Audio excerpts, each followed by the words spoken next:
High friends welcome to my YouTube channel Manushi's Rannaghar. आमी मानुषी। प्रचंड गरम पड़े गेছে আর এই গরমে বেলের শরবত আমাদের খেতেও যেমন ভালো লাগে আর এটা খাওয়াও খুব উপকারী। তাই আজ আমি আপনাদের সামনে বেলের শরবত করে দেখাচ্ছি। আমি বেলের শরবত করার জন্য আমি এখানে একটা পাকা বেল নিয়েছি। প্রথমে আমি এই বেলটাকে ফাটিয়ে নেব। এবার আমি একটা পাতিলেবু কেটে নেব।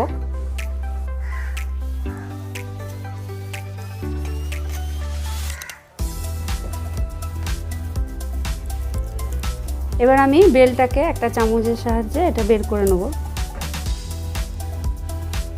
আমি বেলটা এর মধ্যে বের করে নিয়েছি।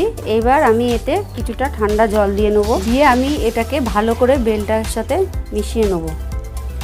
বেলটা আমার ভালো করে মিশিয়ে নিয়েছি।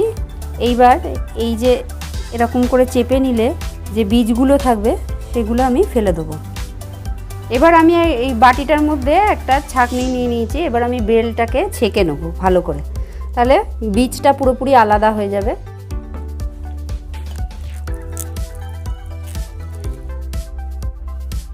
বেলটা পুরো আমি ছেঁকে নিয়েছি।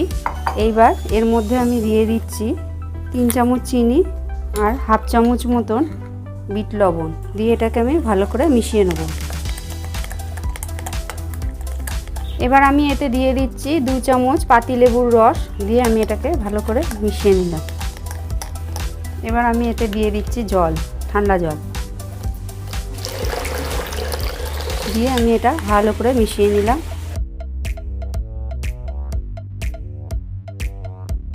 এবার আমি এর মধ্যে দিয়ে দিলাম বরফের টুকরো, 2টো গন্ধরাজ লেবু টুকরো, তারপরে দিয়ে দিচ্ছি বেলের শরবতটা। এটা আপনারাও বাড়িতে করুন আর কেমন লাগলো বলতে ভুলবেন না কমেন্ট বক্সে। ভালো লাগলে লাইক করুন, শেয়ার করুন।